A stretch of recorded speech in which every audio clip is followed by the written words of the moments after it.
కొన్ని మాటలు జాగ్రత్తగా ఆలోచుకుందాం.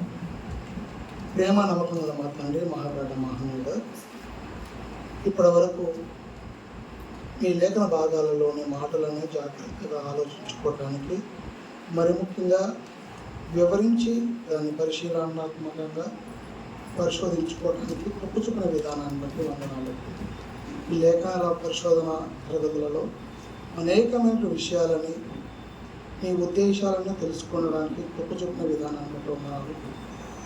మరికొన్ని మాటలు ఈ రాత్రి కాలము మీ కుమారుడు మీ దాసుడైనటువంటి నేను చెప్తుండగా మంచి సమయోచితమైనటువంటి జ్ఞానమును వివరించి చెప్పగలిగేటువంటి సామర్థ్యము నాకు దయచేయమని మీ చిన్ని ప్రార్థన యేసుక్రీస్తున్నాము వాటి వేడుకుంటున్నాం తండ్రి. ఆమేన్.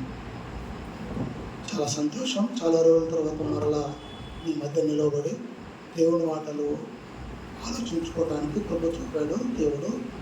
మరి ఇది రెండవ వర్తమానం కాకుండా మరి మూడవ వర్తమానంగా మనము ఆలోచించుకోగలిగితే ఇప్పటి వరకు 2 మాటలు మనం జాగ్రత్తగా ఉన్నాము. మరికొన్ని మాటలు మనం ఈ రాత్రిలో జాగ్రత్తగా ఆలోచించుకున్నాము. నేను ఈరోజు చెప్పాలనుకునేటువంటి పాఠముకు వెళ్ళబోయే ముందుగా సూచనగా మీ అందరికీ ఒక చిన్న విషయాన్ని జ్ఞాపకం చేస్తాను. దేవుడు పాత నిబంధనలో కొన్ని మాటలు చెప్పిన తర్వాత కొత్త నిబంధనలో కూడా కొన్ని మాటలు చెప్పడం మనం చూస్తూ ఉంటాం. పాత నిబంధనలో చెప్పిన మాటలు కొత్త నిబంధనలకు వచ్చేప్పటికే కొన్ని మార్పులు చేర్పులు జరుగుతూ కొన్ని వాటిని పాత నిబంధనలో చేసినవి కొత్త నిబంధనలో చేయకూడదు, అవసరం లేదు అన్నట్టుగా ఉంటుంది. మరి ముఖ్యంగా మా ఆత్మీయ తండ్రి జయశాలి పిల్లి సుందర గారి మరి ఆయన 25 సంవత్సరాల కఠోర పరీక్ష మరి దీక్ష తరువాత లేఖనాల నుండి అనేకమైన పాఠాలు వెలికి తీసిన తరువాత నేను నేర్చుకున్నటువంటి పాఠాలలో అది అక్షరమాలలు మాత్రమే, అంటే ఆలు మాత్రమే.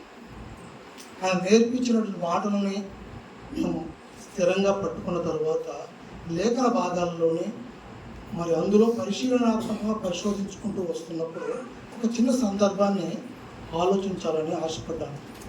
నిజంగా పాత నిబంధనలో చెప్పినటువంటి మాటలు కొత్త నిబంధన కాలానికి వచ్చేప్పటికే మారుతూ ఉన్నాయి కదా. ముఖ్యంగా దశమ భాగాలు అనుకున్నాము. కొత్త నిబంధనకు వచ్చేప్పటికే అవసరం లేదు అన్నట్టుగా ఉంటుంది. అలాంటి ఒక అంశము క్రైస్తవ జీవితంలో ఉపవాసము అవసరమా? క్రైస్తవ జీవితంలో ఉపవాసము అవసరమా? నిజంగా DBTH నుండి MBTH వరకు చదువుకున్న వాళ్ళు చాలామంది ఉన్నారు మన దగ్గర. ఆ పాఠాలన్నీ అయిపోయిన తర్వాత మనం నేర్చుకున్న జ్ఞానంలో నుండి ఉపవాసాలు ఆచరించాలా వద్దా అన్నప్పుడు తప్పులు చెప్పే సమాధానం ఏంటో చెప్పాలి. మీరు మాట్లాడాలి. ఆచరించవద్దు. ఓకే, మరి ఆచరించాలనే వాళ్ళు ఏమైనా ఉన్నారా? ఓకే, ఏది ఏమైనా చెప్పు. 2 రకాలు ఉపవాసం. దేహానికి అయితే ఉపవాసం చేయవచ్చు, మామూలుగా 15 చేయవచ్చు. Okay, very good. మంచి మాట, మంచి అనుభవంతో కూడిన మాట అది. యాక్చువల్గా చాలా సంతోషం. అంటే ఎక్కువగా మనం ఏంటంటే సమాజంలో కొన్ని పాఠాలు నేర్చుకున్న తర్వాత గుడ్డిగా ఒక అభిప్రాయానికి వచ్చేస్తాము. పలానా అన్న చెప్పాడంటే అది కరెక్ట్, పలానా వాళ్ళు వాక్యం చెప్పారంటే అది కరెక్ట్. బ్లెండ్కి వెళ్ళిపోతాం. కొన్ని సందర్భాలు ఏంటంటే అన్న చెప్తే వాక్యం బాగా చెప్తాడు, మనకేం ప్రాబ్లం లేదు. ఈ అన్న వాళ్ళు వస్తున్నారంటే ఈ అన్న వస్తున్నారంటే వాక్యము వినడం కష్టమైద్దేమో అన్నట్టుగా అనిపిస్తూ ఉంటుంది. ఏదేమైనా క్రైస్తవ జీవితంలో ఉపవాసము అవసరమా అనేది పాఠం మనం ఆలోచించుకోగలిగితే పాత నిబంధనలు ఉపవాసాలు చేశారు, అది చాలా మనకి స్పష్టంగా తెలుస్తుంది. మరి పాత నిబంధనలు ఎక్కడెక్కడ ఉపవాసాలు చేశారు, ఎందుకు చేశారు అనేది మనం జాగ్రత్తగా ఆలోచించుకోగలిగితే మరి ప్రారంభంగా మనం ఒక మాటని జాగ్రత్తగా ఆలోచించుకున్నాం. పాత నిబంధనకు వెళ్ళకపోయే ముందుగా పాఠానికి ముందుగా ఒక మూల వాక్యంగా చూసుకోగలిగితే కొత్త నిబంధనలో లూకాసు వార్త 5వ అధ్యాయము 35వ వచనము. లూకాసు వార్త 5వ అధ్యాయము 35వ వచనం. వారి యొద్ద నుండి కొనుక్కోబడు దినములు వచ్చును. పెళ్లి కుమారుడు వారి యొద్ద నుండి కొనుక్కోబడు దినములు వచ్చును. ఆ దినములలో ఆ దినములలో వారు ఉపవాసం చేతురని వారికి చెప్పాను. ఆ దినములలో వారు ఉపవాసము చేతురని వారితో చెప్పాను. ఇక్కడ చదవబడినటువంటి వాక్య భాగాన్ని జాగ్రత్తగా ఆలోచించుకుంటే ప్రియులారా, ఇక్కడ యోహాను గారిని వెంబడించే శిష్యులు కొంతమంది ఉన్నారు. యోహాను గారిని వెంబడించేటువంటి శిష్యులు ఉపవాసం చేస్తూ వస్తూ ఉన్నారు. మరి యేసుక్రీస్తు ప్రభువారిని వెంబడించే శిష్యులు కూడా కొంతమంది ఉన్నారు. యేసుక్రీస్తు ప్రభువారిని వెంబడించే శిష్యులు ఉపవాసం చేయటం లేదు. ఇక్కడ సందర్భం అది. యోహాన్ గారిని వెంబడించే శిష్యులు ఉపవాసం చేస్తున్నారు. యేసుక్రీస్తుని వెంబడించే శిష్యులు ఉపవాసం చేయటం లేదు. ఇలా చేయని సందర్భంలో అడిగిన ప్రశ్నకి యేసుక్రీస్తు ప్రభువారు చెప్తున్న మాట ఏంటంటే, ఉపవాసాల గురించి పెళ్లి కుమారుడు వారి యొద్ద నుండి కొనిపోబడు దినములు వచ్చును. అంటే నేను త్వరలో సిలువ వేయబడక, మన కన్న తండ్రి ఆలోచన ప్రకారంగా ఉద్దేశాన్ని నెరవేర్చడానికి నేను త్వరలో సిలువ ఎక్కబోతున్నాను. ఆ దినములలో వారు ఉపవాసము చేతురని వారితో చెప్పాను. అంటే యేసుక్రీస్తు ప్రభువారు చనిపోయి అంటే సిలువ ఎక్కిన తరువాత శిష్యులు ఉపవాసము చేతురని వారితో చెప్పింది. అంటే యేసుక్రీస్తు ప్రభువారు ఉపవాసము చేయాలి అని సమర్థిస్తున్నట్టుగా ఇక్కడ వాక్య భాగము మనకి అర్థమవుతుంది. అంటే యేసుక్రీస్తు ప్రభువారు ఉపవాసాలు చేయడానికి సమర్థించినట్టుగా ఈ లేఖన భాగాలు మనకి అర్థమవుతుంది. ఎలాగంటే నేను వెళ్ళిపోయిన తర్వాత నా శిష్యులు ఉపవాసం చేస్తారు అని ఖచ్చితంగా చెప్తున్నట్టుగా మనకి ఇక్కడ అర్థమవుతుంది. ప్రియమైన దేవుని పిల్లలారా, ఇక్కడ మనం ఆలోచుకోగలిగితే ఉపవాస దినాలు అనేవి మరి ఎలా మార్పులు చెందిన తర్వాత ఎలా చేయాలి అనేది లేఖన భాగాల ద్వారానే మనము ఆలోచించుకోవాలి. మరి మనకు ఉపవాస దినాలు ఎలా మారాయి, ఎలా చేసుకుంటే బాగుంటుంది అనేది మనం చూసుకోగలిగితే పాత నిబంధన కాలంలో నెహెమ్యా గ్రంథం ఒకసారి చూస్తే నెహెమ్యా 1వ అధ్యాయం 4వ వచనం. నెహెమ్యా 1:4.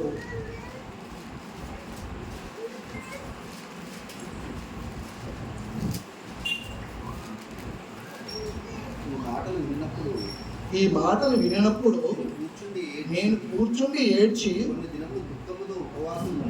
కొన్ని దినములు దుఃఖముతో ఉపవాసం ఉండి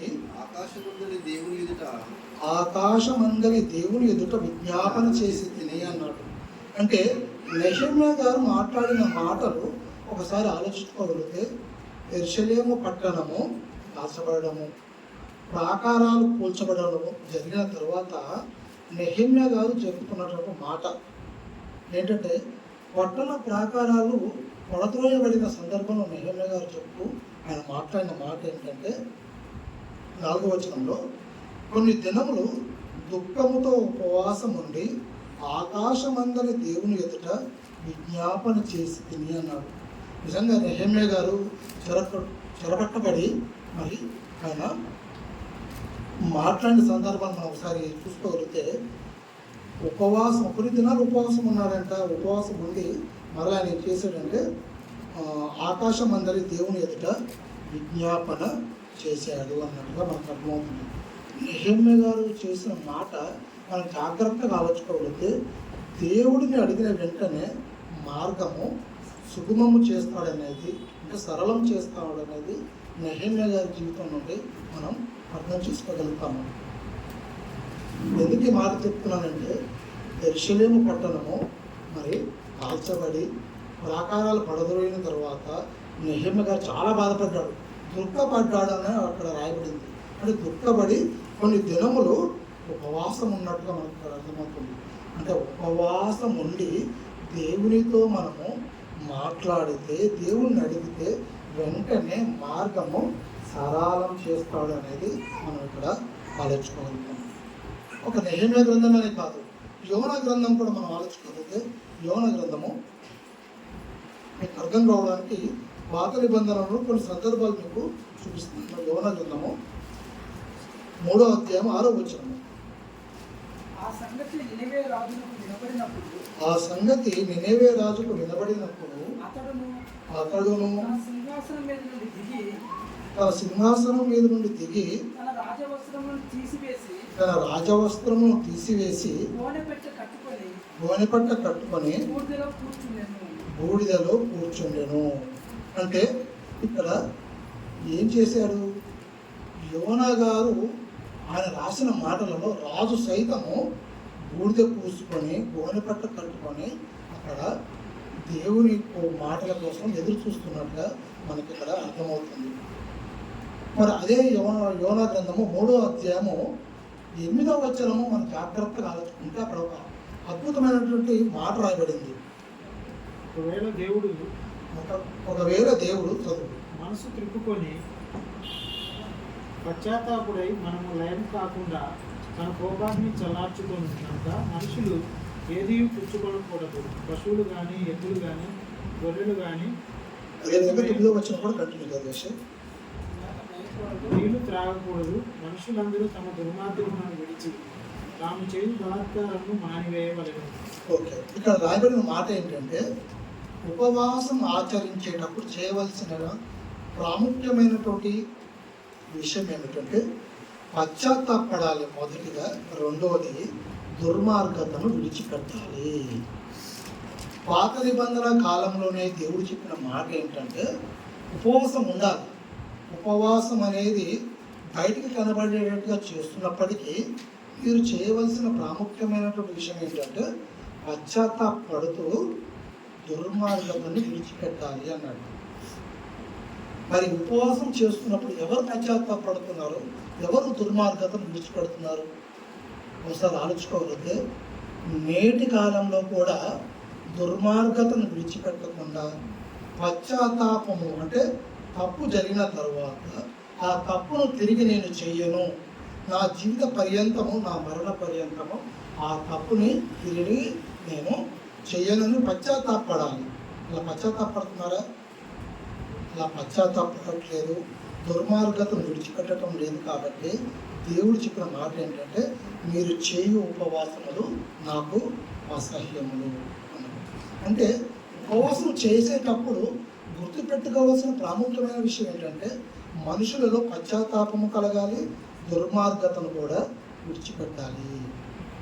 ఇదే విషయాన్ని మన ఎస్తేరు గ్రంథంలో ఎస్తేరు గారు కూడా యూదులు చెరపట్టబడిన తరువాత ఎస్తేరు ఒక పట్టణానికి ఒక రాజుకి భార్యగా రాణిగా పట్టపు రాణిగా ఉండి సైతము ఆమె కొన్ని దినములు ఉపవాసము ఉన్నట్టుగా మనకు అర్థమవుతుంది. అంటే ఈ విషయాలన్నీ ఈ సందర్భాలను ఎందుకు చెప్తున్నానంటే మరి నెహెమ్యా గ్రంథంలోనైనా ఎస్తేరు గ్రంథంలోనైనా యోనాలు కూడా ఈ ఉపవాసాలు ఆచరిస్తున్నట్టుగా మనకు అర్థమవుతుంది కదా. పాత నిబంధనలోనే దేవుడు చెప్పిన మాట ఏంటంటే మీరు ఉపవాసాలు చేయాలి. ఉపవాసంలో ప్రాధాన్యంగా మీరు గుర్తుపెట్టుకోవాల్సిన విషయం ఏంటంటే పశ్చాత్తాపడుతూ దుర్మార్గతను విడిచిపెట్టాలి అన్నారు. కానీ దేవుడు చెప్పిన మాట అప్పుడు వినలేదు, ఇప్పుడు వినట్లేదు, ఇప్పుడు వినటం లేదు. దేవుడు చాలా బాధపడుతున్నాడు. అందుకే ఉపవాసాల గురించి దేవుడు యేసుక్రీస్తు వారి కాలంలో కూడా మరలా మనకి జ్ఞాపకం చేసినట్టు మనకు అర్థమవుతుంది. ఇంతకుముందు మనం చదువుకున్నాం కదా, లూకా సువార్త 5వ అధ్యాయం 35వ వచనంలో యేసుక్రీస్తు వారు శిలువ వేయబడిన తరువాత, నేను వెళ్ళిపోయిన తరువాత వారు ఉపవాసం చేతులని చెప్పాడు. అంటే యేసుక్రీస్తు వారు కూడా ఉపవాసములను సమర్థిస్తున్నట్టుగా మనకి ఇక్కడ అర్థమవుతుంది. ఇకపోతే కొత్త నిబంధన కాలంలోకి వచ్చేప్పటికే ఎలా మార్పు చెందిందో మనం ఆలోచించుకోవాలి. ఎందుకంటే Bible answer to the Bible. ఎవరో అన్నవాళ్ళు చెప్పారనో, ఎవరో అంకులు చెప్పాడనో, ఎవరో పెద్ద మనిషి చెప్పాడనో, ఎవరో అధికారి చెప్పారనో మనం బైబిల్ని అర్థం చేసుకుంటే ఖచ్చితంగా మనం తప్పు ద్రోవలోకే వెళ్తాము. సరైన మార్గంలో వెళ్తేనే గమ్యం చేరుకోగలుగుతాము. సరైన మార్గంలో వెళ్ళకపోతే ఏ రోజుకి గమ్యం చేరము. కాబట్టి క్రైస్తవ లోకంలో విశ్వాసం అవసరం ఉందా అంటే అవసరం ఉంది అన్నట్టుగా మనకి ఈ పాత నిబంధనలు కొన్ని వచనాలను మనం ఆధారం చేసుకొని కొంచెం చెప్పగలము. అదే కొత్త నిబంధన కాలానికి వచ్చేప్పటికీ మరి కొత్త నిబంధనలు ఎక్కడని చెప్పారంటే యేసుక్రీస్తు ప్రభువును వెంబడించిన తర్వాత అపోస్తలుడైన పౌలు గారు కూడా మరి ఆయన రాసిన మాటలు అనేకంలో ఒక మాటను చూసుకోగలిగితే అపోస్తల కార్యాలు 13వ అధ్యాయము 3వ వచనము. అపోస్తల కార్యాలు 13వ అధ్యాయము 3వ వచనము. అంతటా వారు ఉపవాసం ఉండి ప్రార్థన చేసి వారి మీద చేతులుంచి వారిని పంపిరి అన్నాడు. అంటే కొత్త నిబంధనలో అపోస్తల కార్యాలు అంటే మొదటి శతాబ్దంలో సంఘం అంతా ఉపవాసం ఉన్నట్టుగా మనకు అక్కడ అర్థమవుతుంది. సంఘం అంతా ఉపవాసం ఉండి ప్రార్థన చేసి వారి మీద చేతులుంచారంట. అంటే కొత్త నిబంధన కాలంలో యేసుక్రీస్తు వారు వెళ్ళిన తరువాత 100 సంవత్సరంలో మొదటి శతాబ్దంలో సంఘము మొత్తము కూడా ఉపవాసం ఉండి వారి మీద చేతులు ఉంచినట్టుగా మనకి అర్థమవుతుంది. అపోస్తల కార్యాలు 14వ అధ్యాయము 23వ వచనం కూడా చూడండి. 14వ అధ్యాయం 23వ వచనము. మరియు ప్రతి సంఘములో వారికి పెద్దలు ఏర్పరిచి ఉపవాసం నుండి ప్రార్థన చేసి వారు నమ్మిన ప్రభువునకు వారిని అప్పగించిరి అన్నాడు. అంటే సంఘములో ఉన్నటువంటి వారందరూ ఉపవాసం ఉన్నట్టుగా మనకి అర్థమవుతుంది. అంటే ఉపవాసం ఉండడం అంటే ఆచారం అని కాదండి. ఏదో అందరూ పాటిస్తున్నట్టుగా ఉపవాసాలు ఉండాలి, ఫలానా రోజు ఉపవాసం ఉండాలి, ఫలానా మాసంలో ఉపవాసం ఉండాలి, ఫలానా ప్రత్యేకమైన సందర్భాలలో ఉపవాసం ఉండాలి అనేది కాదు. ఉపవాసం ఎందుకు ఉండాలి అనేది కూడా మనం పాఠంలో ముందుకు వెళ్తూ నేర్చుకోవాలి. అసలు ఉపవాసం అంటే ఏంటి? పశ్చాత్తాపము పడి దుర్మార్గతను విడిచిపెట్టి దేవుని ఉద్దేశాలని దేవుని మాటలని నెరవేర్చడమే నిజమైన ఉపవాసం. ఒక మాటలు చెప్పాలంటే మనం దుర్మార్గతను విడిచిపెట్టకుండా మన శరీర స్వభావాన్ని బట్టి పశ్చాత్తాపాన్ని పొందకుండా అందరూ ఉన్నట్టుగా ఉపవాసం ఉంటే మనకి వాళ్ళకి తేడా ఏముంటుంది చెప్పండి?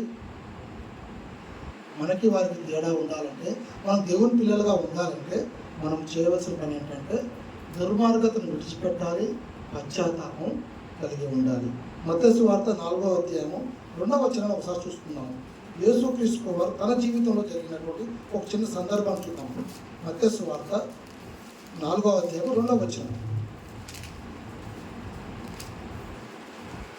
40 దినములు 40 రాత్రులు ఉపవాసం ఉండిన పిమ్మట ఆయన ఆకలి కొనగా. అంటే యేసుక్రీస్తు ప్రభువారు 40 దినములు 40 రాత్రులు ఉపవాసం ఉన్నాడంట. ఉపవాసం ఉంటే ఎలా ఉంటుందండి? అంతవరకు మనకు అవగాహన ఉంటుంది. ఉపవాసము ఒకవేళ మనము ఉంటే శరీరము కృంగిపోయి ఉంటుంది. అవునా? అంత బలం ఉండదు, అంత ఉత్సాహం ఉండదు, అంత చలాకితనం ఉండదు, ఏదో కొంచెం డల్గా ఉన్నట్టుగా ఉంటుంది. యేసుక్రీస్తు ప్రభువు ఒకరోజు కాదంట, 40 దినములు 40 రాత్రులు ఉపవాసం ఉండి పిమ్మట ఆయన ఆకలి కొనగా. ఆ శోధకుడు అంటే అపవాదాన్ని శోధించినట్టుగా మనకి ఇక్కడ అర్థమవుతుంది.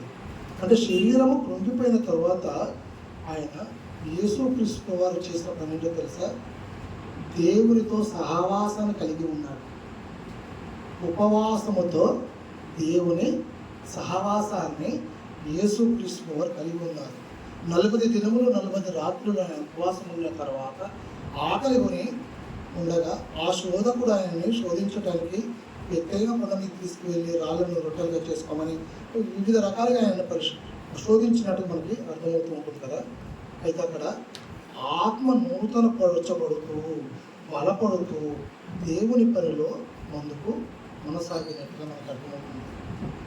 పిల్లలు దేవుని పిల్లలారా, ఉపవాసం ఉన్నప్పుడు శరీరం కృంగిపోతుంది, కానీ ఆత్మ ఏమవుతుంది? నూతన పడుతుంది, బలపడుతుంది విశ్వాసంతో. అంటే మనము 3 పూటలు బాగా తింటున్నాం అనుకోండి, లోపల మనకి ఏమంటారు గ్రైండర్ అనుకోవాలి లేదా పిస్టన్ అనుకున్నాము, అది ఎప్పుడు రెస్ట్ లేకుండా పనిచేస్తుంది అనుకోండి, అది డైజెషన్ సిస్టమ్కి దెబ్బతీస్తుంది. మీకు బాగా అర్థం కావడానికి ఎక్కువగా ఆడవాళ్ళు ఉన్నారు కాబట్టి మీకు అర్థం కావడానికి చెప్తాను. మిక్సీ ఉందండి, మిక్సీలో నానబెట్టిన మినప్పప్పు జార్ నిండేసాం అనుకోండి, తిరుగుద్దా సరిగ్గా? అది కింద తిరిగి అక్కడ స్మూత్గా తిరిగినట్టు ఉంది, పైన మాత్రం మినపగుళ్ళు అలాగే ఉంటాయి, అవునా? అలాగే మన జీవితాలలో కూడా రోజు 3 పూటలు తింటూ తింటూ తింటూ తింటూ వెళ్తున్నాం అనుకోండి, డైజెషన్ సిస్టమ్ కూడా అలాగే అవుతుంది. యేసుక్రీస్తు వారు 40 దినములు 40 రాత్రులు ఉపవాసం ఉన్న తర్వాత ఆయన ఆత్మతో బలము పొందాడు. ఆత్మతో బలము పొంది నూతన పడుతూ దేవునితో సహవాసం చేస్తూ ముందుకు వెళ్తున్నట్టు ఉంటుంది. ఈ వాక్యం ఎక్కడ ఉందండి? లేఖనాల్లో రాయబడిందంటే లూకాసు వార్త 4వ అధ్యాయము 14వ వచనం చూడండి.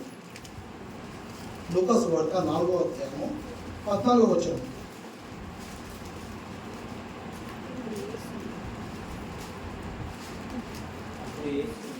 అప్పుడు యేసు ఆత్మ బలముతో అన్నాడు, గలిలయకు తిరిగి వెళ్ళాను.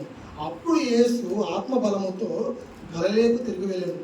అంటే అప్పుడు అంటే దానికి ముందు జరిగిన సందర్భాన్ని చూసుకోగలిగితే దానికి ముందు ఏమవుతుంది? ఆయన అపవాదితో శోధించబడము, 40 దినములు 40 రాత్రులు ఉపవాసం ఉండడము, ఆకలి కొని ఉండడము, అలా శరీరం కృంగిపోయి ఉండడము. శరీరం కృంగిపోయి ఉన్నప్పుడు ఆత్మ బలముతో అన్నాడు. అంటే శరీర బలంతో కాదు, ఆత్మ బలముతో గలిలయకు తిరిగి వెళ్ళాను అన్నాడు. అంటే ఉపవాసముతో యేసుక్రీస్తు వారు దేవునికి సహవాసం చేసినట్టుగా మనకు అర్థమవుతుంది, అవునా?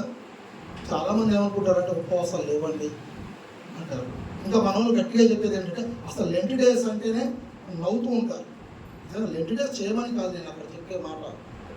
లెంట్ డేస్ అనేది కాదు అక్కడ. ఉపవాసం అనేది క్రైస్తవ జీవితానికి చాలా అవసరం. యేసుక్రీస్తు ప్రభువారే దేవునితో సహవాసం చేయాలనుకుంటే ఉపవాసం ఉన్నాడు. ఉపవాసం ఉన్నందుకే ఆత్మబలముతో ఆయన గలిలయకు కొనుక్కోబడ్డాడు. పాత నిబంధన కాలంలో నెహెమ్యా గారు ఉపవాసం ఉండి దేవునితో సమాధానాన్ని దేవునితో మాట్లాడినట్టుగా మనకు అర్థమవుతుంది. యోనా గారు కూడా అంతే. యోనా గ్రంథంలో ఎస్తేర్ గారు కూడా అంతే. అంటే పాత నిబంధన కాలంలో ఒక తీరుగా ఉంది ఉపవాసం. కొత్త నిబంధనకు వచ్చేటప్పటికే కొద్దిగా మారుతూ అది మనకి అర్థమవుతూ వస్తూ ఉంది. ఒకవేళ ఉపవాసం చేస్తే ఎలా చేయాలన్నప్పుడు మత్తయి సువార్త 6వ అధ్యాయము 16వ వచనం నుండి 18వ వచనం వరకు మనం జాగ్రత్తగా చూసుకోగలిగితే, మత్తయి సువార్త 6వ అధ్యాయము 16వ వచనం నుండి 18వ వచనం.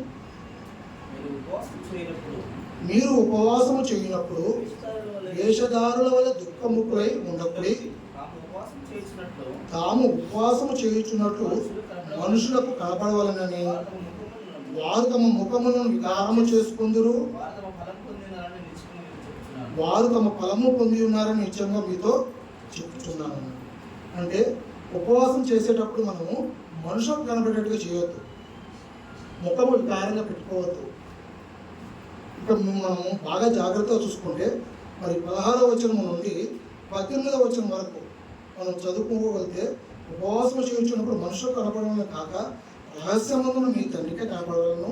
నువ్వు ఉపవాసము చేయునప్పుడు నీ తల అంటుకొనము, నీ ముఖము కడుక్కొనము, అప్పుడు రహస్యమందు చూచున్న నీ తండ్రి నీకు ప్రతిఫలం ఇచ్చును.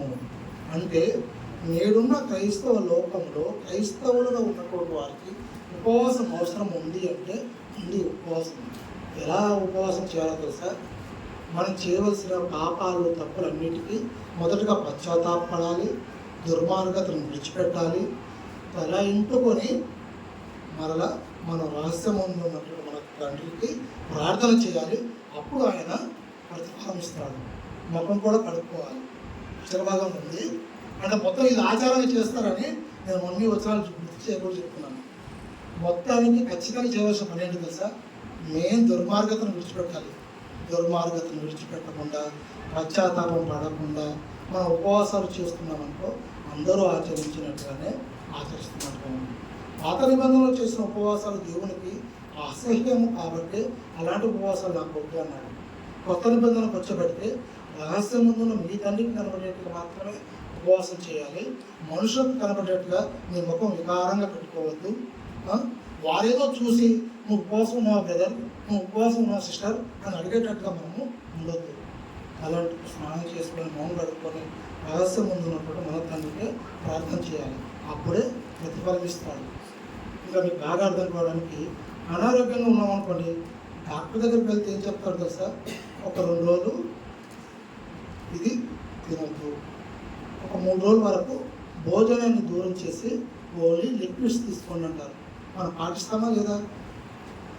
ఆరోగ్య నిమిత్తం ఉపవాసం ఉండడం శరీరపరంగా మంచిదే, కానీ ఆత్మపరంగా కూడా ఉపవాసం ఉండడం అనేది మన విశ్వాస జీవితానికి చాలా ముఖ్యం. మొదటి శతాబ్దంలో సంఘం అంతా ఉపవాసం ఉంది. సంఘం అంతా ఉపవాసం ఉంది. ఎందుకు? దేవుని కార్యాలు, దేవుని పని సరళంగా ఎక్కడ ఆటంకం లేకుండా ముందుకు కొనసాగాలని మొదటి శతాబ్దంలో అపోస్తలులు మరి ఆ సంఘంలో ఉన్న వారందరి మీద చేతుల నుంచి మరి ప్రార్థన చేశారు. మనం కూడా ఉపవాసం ఉండాలి, కానీ ఎవరికి చెప్పొద్దు. ఉపవాసం ఉండేటప్పుడు ఖచ్చితంగా మనం గుర్తుపెట్టుకోవాల్సిన విషయం ఏంటంటే దుర్మార్గతను విడిచిపెట్టాలి, పశ్చాత్తాపాన్ని పొందాలి. అదేవిధంగా మత్తయి సువార్త 6వ అధ్యాయము 16వ వచనం నుండి 18వ వచనంలో చెప్పినట్టుగా ప్రతిదీ కూడా మనము జాగ్రత్తగా చేసుకోవాలి. ఒకనాడు యేసుక్రీస్తు ప్రభువారు అలా ఉపవాసం చేసి ఆత్మబలంతో ముందుకు కొనసాగాడు. శరీరం కృషించిపోతుంది. చాలామంది అంటే మనకు ముందు పౌలు గారు కూడా చెప్తున్నారు ఏంటంటే, నా శరీరము కృషించినను, బాహ్య పురుషుడు కృషించినను అంతర్య పురుషుడు దినదినము నూతన పురుషున్నాడు అన్నాడు.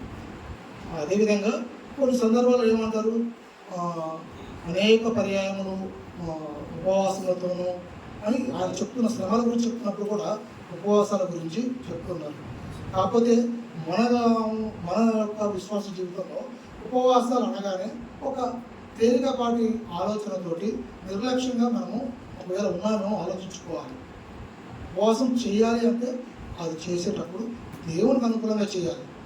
ఈ యెషయా గ్రంథంలోకి వెళ్ళినప్పుడు ఉపవాసం గురించి బాగా వివరణ చెప్పాడు. ఒక మాట చెప్పాలంటే ఆయన యొక్క నడికట్లను పెట్టడము, నాడు మోయటము నిజమైన ఉపవాసం. మనం చేయవలసిన పని ఏంటి కదా? దేవుని మాటలు అర్థమైన మాటలని మన జీవితం అన్వయించుకుంటూ అవకాశం వచ్చినప్పుడు, సందర్భం వచ్చినప్పుడు ప్రతి ఒక్కరికి ప్రేమపూర్వకంగా చెప్పాలి. ఆ మాటలు ప్రేమపూర్వకంగా చెప్పాలి. మన జీవితంలో ఏదైనా తప్పు జరిగింది అనుకోండి, తప్పును మనం ఒప్పుకొని పశ్చాత్తాపడాలి. పశ్చాత్తాపడకుండా దేవుని పనుల ముందుకు కొనసాగుతూ వెళ్తున్నాం అనుకో, మనకు పరలోకం దేవుడు ఎప్పుడూ ఇవ్వడు. అందుకే క్రైస్తవ జీవితంలో ఉపవాసం అనేది అవసరం ఉంది. ఆ అవసరం కూడా ఎలాగో తెలుసా? దేవుని పని చేయడానికి, మనము దేవుని మాటలు వినటానికి ఖచ్చితంగా ఒక క్రమ పద్ధతిలో యేసుక్రీస్తు వారు ఎలాగైతే చేశారో ఆ విధంగా చేస్తూ ముందుకు కొనసాగాలని మీ అందరికీ ప్రేమపూర్వకంగా కోరుకుంటూ నా మాటలు ముగిస్తున్నాను. తలవచండి సంతోషంగా ప్రార్థన చేస్తున్నాను.